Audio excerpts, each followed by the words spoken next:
Welcome, my friends. This is Maniacal Incorporated, back to continue with the syndicalist shenanigans that were started in the last episode. William O'Brien was democratically elected as the new leader of Ireland.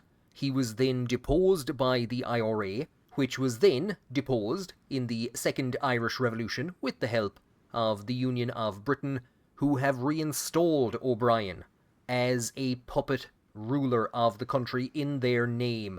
This must be absolute hell for O'Brien. He left IRL, he left the Labour Party when this man here, Jim Larkin, was being readmitted. He believed that Larkin was a communist and was that the Labour Party was veering too close to communism, so he cannot be happy with the scenario. Jim Larkin is, I think he might be hanging around somewhere. He's in charge of the Irish Syndicalist Party. But poor old William O'Brien, he's in a bad way, and so is Ireland, minus 100% stability. We're going to get massive manpower problems now shortly, as the various provinces are assailed by is it anti-syndicalist agitation or anti-socialist agitation? I actually have totally forgotten. Anti-socialist agitation, so I can't start this yet, the control the narrative. But we're going to get a decision in a few moments that we're going to have to deal with. But it's not all bad news for Ireland being occupied by the Syndicalist Union of Britain. We no longer have to worry about Black Monday because I don't think we even have an economy anymore. We're back in the United States overseeing the war effort for the combined syndicates when we receive news of Unkionark Bón, the white uprising or rebellion, the white rulabula. Basically, nobody accepts the legitimacy of our government, and the blue shirts have declared that they are fighting in the countryside the Second War of Independence against the British. So we're now going to enter. We're going to get a lot of rate. There's our command power gone, minus 150. And we now have reactionary resistance grows, weaken local reactionary resistance in the Irish Socialist Republic. So basically in each province, there's going to be a growth in resistance, and we're going to have to try and counter that. And here is what we need to do to secure the revolution. The legitimacy of the socialist government is currently 65, and we need to get it to 90 to complete the Ruby Isle focus and become independent.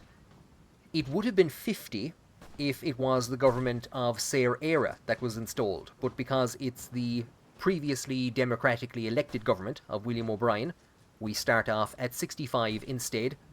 We're also seeing at the moment, it's already starting, reactionary resistance grows in Munster, so resource gain efficiency minus 10% and local manpower minus 10%. So we need to counter that by spending command points, which I have 0 of at the moment, and I believe I'm losing 0.45 per day. And we also have to deal with unionist stability in Northern Ireland, and with the nationalists, and we can actually see disrupt UVF preparations. Oh, there's a lot going on.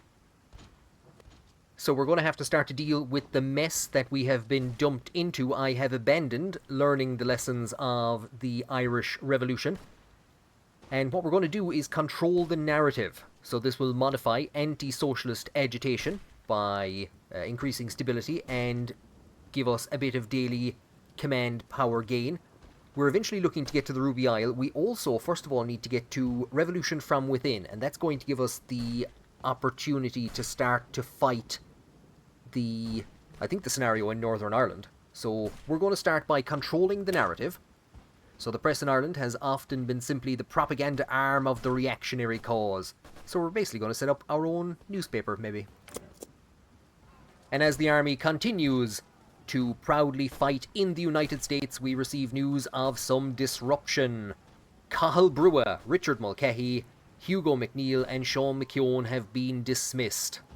So that's why Cathal Brugha or Mulcahy did not serve as field marshals at any stage up to now. And we have recruited Jack White, who I think was a former ICA training officer in the prior to the 1916 Rising. And we Frank Ryan, a very interesting character. In the last series that I made, I did ask, where's Frank Ryan? Well, there's my answer. And I'm glad we're in the United States when this pops up, because it's actually really handy. You get so used to the tricolour, it's easy to find your troops, but we're going to kick out the tricolour. And we're going to replace it instead with the Starry Plough. The future of Ireland is under the Starry Plough. There's no actual modifiers for this, it's purely cosmetic. Now, I don't really like doing this, but considering that we've started off with a much higher degree of legitimacy than we would have if we'd gone with Sayre Era, I'm going to expand counterinsurgency tactics. We will spend 4 legitimacy, but that will give us 30 command points. And I will use those to counter the growth in Munster. And you know what? While we have the points, we might as well do Leinster as well. The narrative has been controlled. We're now down to minus 96% stability. We have the option to ostracize the opposition or allies on the left. We have to get the 2 of these done to get to a revolution from within. The opposition has been ostracized. This gives us the decision to sideline Labour dissidents or emphasize democratic credentials. This will give us plus 3% stability, where this will focus on the popularity of radical socialism. Now, our party popularity is quite low at the moment, but I think we're going to try, and we might just hop back and forth between them, but we'll go for stability for now.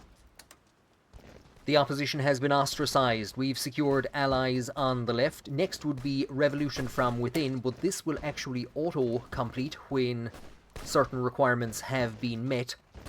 I could start prepping to push for defend parliamentarianism and heading down to protecting our freedoms by completing this focus here. What I'm going to do is I'm going to switch briefly for 42 days over to Lessons of the War of Independence. And like I said, I think I'm going to have to jump back and forth between those 2 trees, because we do need to focus on the military. And we now have 2 new options: align with the Irish Citizen Army, which will increase the popularity of radical socialism, or work with the unions, which will increase the popularity of syndicalism. I don't think we'll be working with the unions. We'll probably join in with the ICA for a while. The Second Irish Revolution looks to complete the unfinished questions from the First Irish Revolution. What is to be done with the big houses associated with the landed aristocracy? The means of production are to be seized, not destroyed. That would decrease popularity for radical socialism. It is time to break the chains, get some political power and popularity. We lose some stability, but I mean, we don't have all that much stability to lose anyway.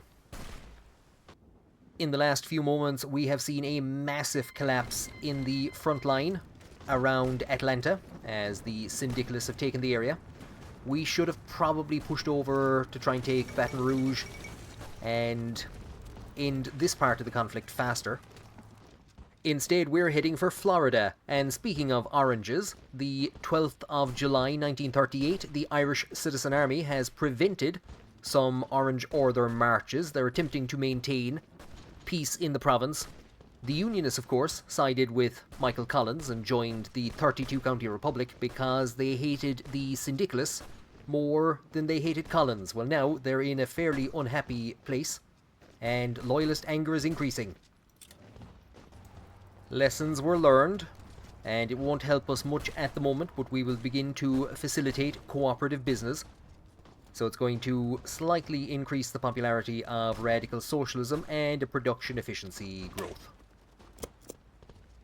We've been given a decision as to what to do with the statue of Cuchulainn. Today it is in the GPO in Dublin, but we have here an option to basically help decrease loyalist anger. The loyalists also claim Cuchulainn as one of their own from time to time, and I think that the national stability penalty is bad, but this could lead to this. So do you know what?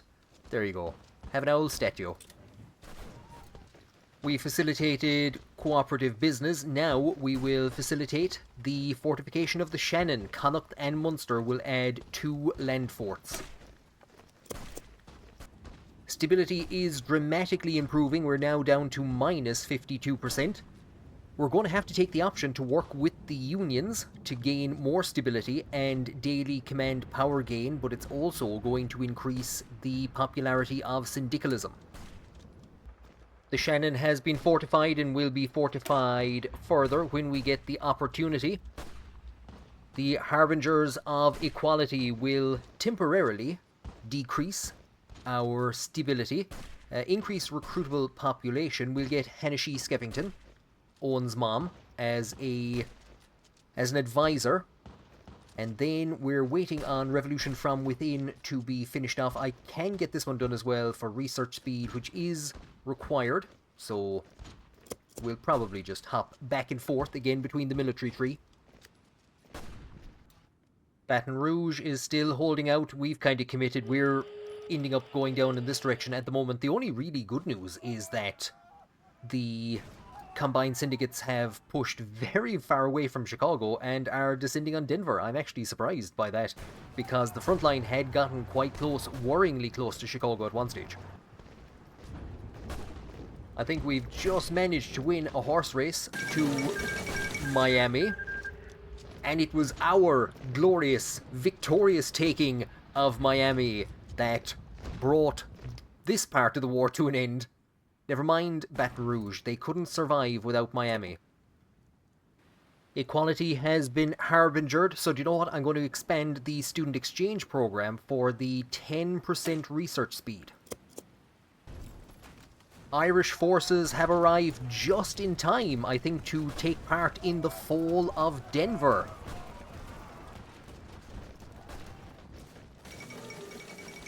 And there we go. The USA can't take much more, can it? Back home in Ireland, the legitimacy of the regime has been pretty much stagnant. It's grown by 1 to 66 because I've been spending it to generate command power. It's going very slowly, but we are actually generating some bit of command power daily now. Reactionary resistance is growing in Leinster. We will combat that. Ireland builds a new consensus. The people were shocked to see Labour's original coalition elected in the first place, and if O'Brien's original government could only barely be tolerated, then its more radical offspring was surely a step too far. There are still pockets of resistance throughout the country, but the people are impressed that we have remained fairly committed to a more parliamentary character. We have negotiated with the ICA, the unions, old coalition members, and so we have some stability, political power, and a change in popularity for radical socialism. So that is how we complete the revolution from within. So that now gives us the opportunity to head for implement workplace democracy, and we can see that that will increase legitimacy by 6. So there's a couple of options down here that will increase legitimacy significantly, and this is how we gain our independence and unlock the Ruby Isle. We're in a position to expand the government, and what I think I'm going to do is bury the hatchet with Owen Sheehy Skeffington, who I think O'Brien kicked out of the Labour Party for his extreme rhetoric, and he went off and formed the Progressive Labour Party. 10% stability, civilian factory construction speed, plus 10%. So I am actually building a number of factories, or trying to build a number of factories at the moment. We've gotten our research bonus, so now we are going to defend parliamentarianism. It's going to do a lot of different things, but the most important is that the effect of LA loyalist fears is doubled, and we would go for workplace democracy for the same for placate nationalists. So if we take a look at our decisions, we can see that we can now placate the nationalists and LA loyalist fears, and this will basically set about the process of trying to get rid of these two numbers. I'm going to start with the nationalists, and we actually can go back and forth between them. If we enable automatic repetition, it'll just keep doing the same one over and over and over again. Now, poor Owl O'Brien, like I said, he cannot be enjoying the situation he has found himself in. However, he has made himself indispensable to Oren Tweedy, who is liaising and cooperating very closely with the British, and he's effectively beginning to influence affairs. He's influencing the ruling cadre's policies. He's eager to ensure that even though Ireland's revolution was built on British arms, it will not remain that way, and if Ireland is to be socialist, he must do what he can to ensure it's on his own terms.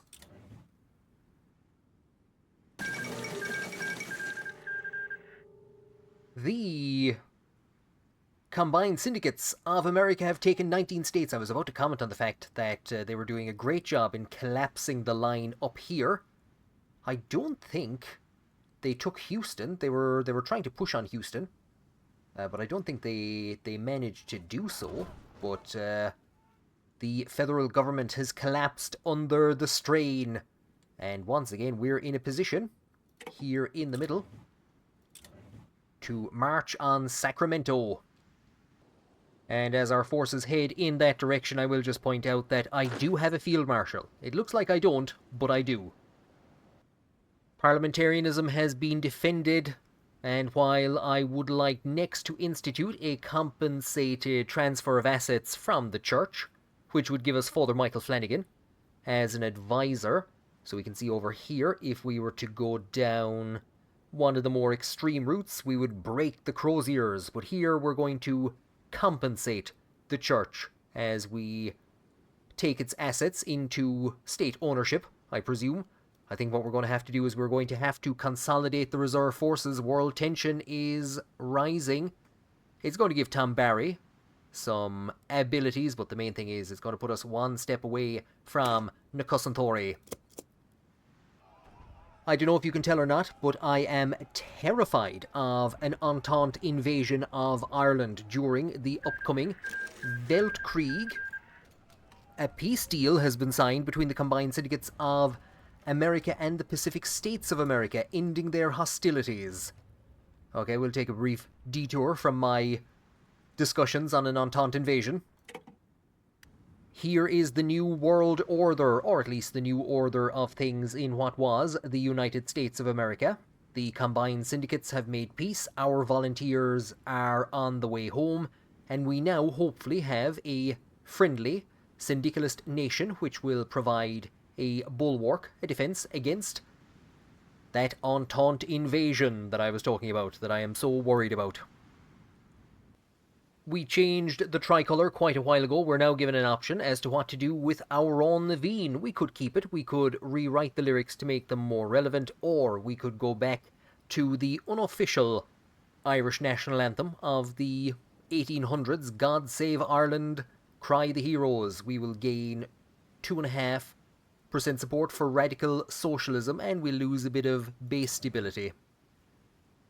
And we receive the news that our forces have returned home just as we manage to consolidate the reserve defense forces. And what a scenario they return home to. British planes, I was going to say Irish planes, British planes flown by Irishmen. I have deployed them to start basically trying to get them a bit of training. I was very confused there for a moment because air experience is still at 0. They've been up there for a while, but it is actually increasing very, very, very slowly. Do you know what? We will implement those workplace democratic or democracy policies so we can get the double effect from placate nationalists. We're going to lose some political power gain, but there'll be increased stability and production efficiency, and of course some legitimacy. Over the last while, I've had some units recruiting very, very slowly. So we have our 5 that have returned home, and we have 4 units here at the moment. And I'm going to put them under the command of Frank Ryan, who has just joined us after we became the Irish Socialist Republic. And look at this for 2 buddies, one above the other, Frank Ryan and Sean Russell. Russell was given pretty much overall command, or he was the main organizer effectively of the on the ground part of Bloody Sunday. In 1925 he took the anti-treaty side, but in 1925 he went to Moscow. He was part of an IRA team or group that went to Moscow looking for weapons and money.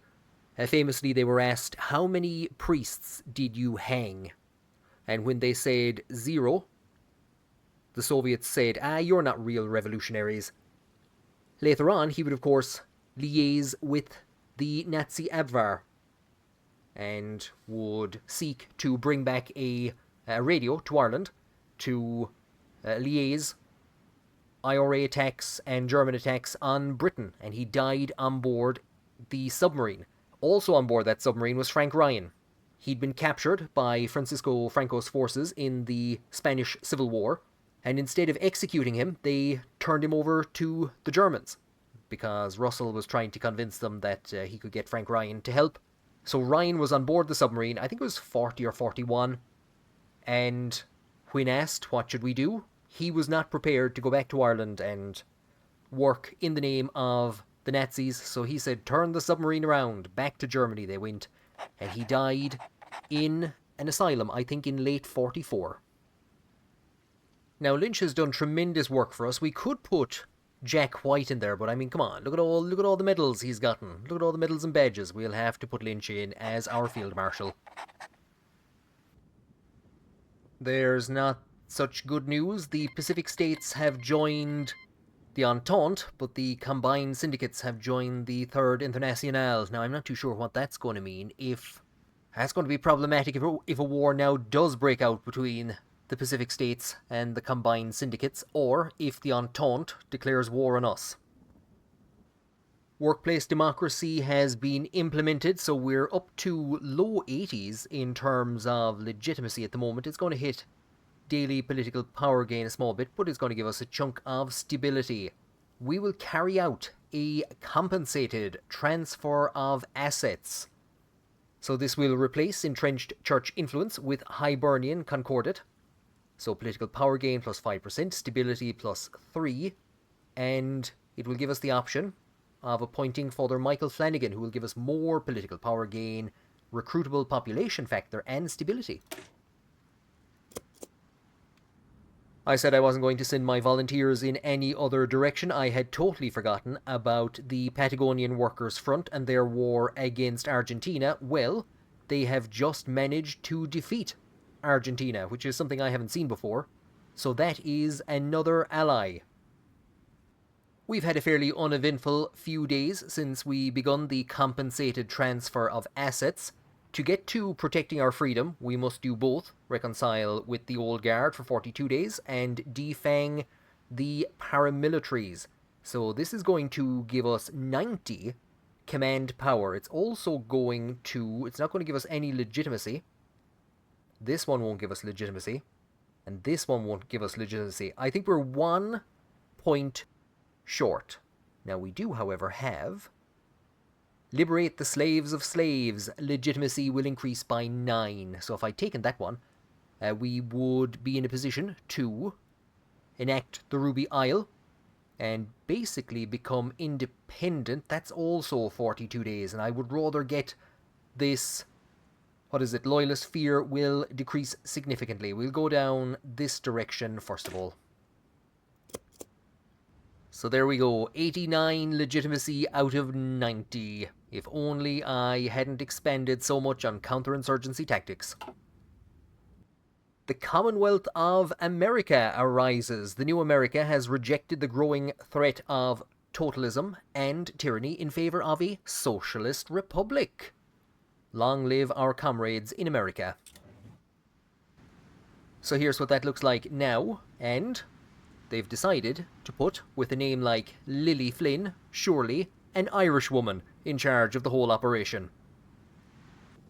On the poor old divil, we've received news that Ono Duffy has died. J.J. Skellig Kelly becomes the new leader of Antas Náisiúnta. We've reconciled the old guard, so the Soc Dems have now joined the coalition. We could defang the paramilitaries. The length of the mission, reactionary resistance grows, is increased, so it would take longer for the negative penalties to apply. It's going to be 42 days. I think we're probably going to have to protect our freedoms before we can liberate the slaves of slaves. I don't think there's any other way to get that tiny bit of legitimacy that we need. So here's the Social Democratic part of the Labour Party that wasn't too impressed with British involvement, so we've managed to kind of placate them and get them on board. The 12th of July comes round again. I've done a chunk of work getting the discontent of Ulster loyalists down. It's going to increase again, undoing pretty much the entire last run of LA loyalist fears that I did. Because I need the political power for the missions to placate the loyalists and the nationalists, I haven't been appointing anybody to the government or any officers for a while. However, I am going to put in charge of the Air Force William P. Delamere for the increased air experience and for the air superiority. Because if we ever get an Air Force together, its main goal is going to be to maintain air superiority in this region and hopefully prevent a naval invasion, or at least help in doing so. Paramilitaries defanged, Old Guard reconciled. We're going to move on and protect our freedom and then liberate the slaves of slaves, because in typical Irish fashion, the women will be left until the very end. So this will give us minus political power, recruitable population factor, and division defense on core territory.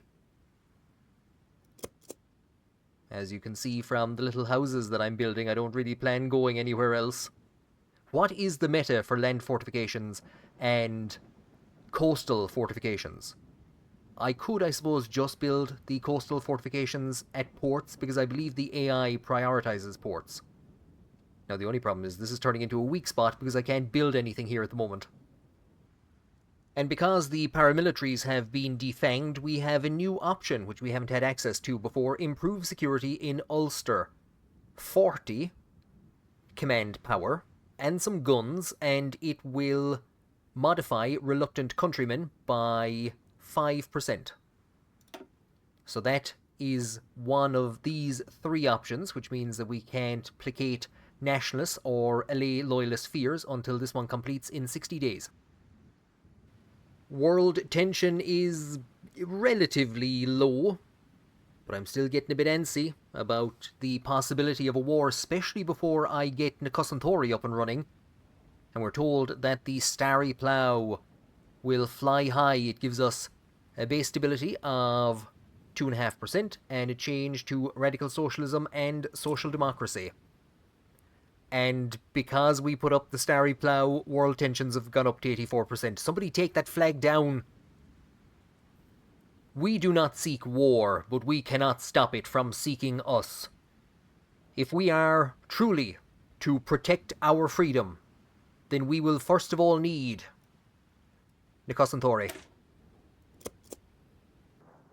I'm not too sure if this is the right course of action at this point in time, but we are going to carry out partial mobilization of our economy, which will increase military factory construction speed, the conversion rate. It will also put an increased drain on our oil, and I am using a chunk of that at the moment, training the Air Force and the Navy.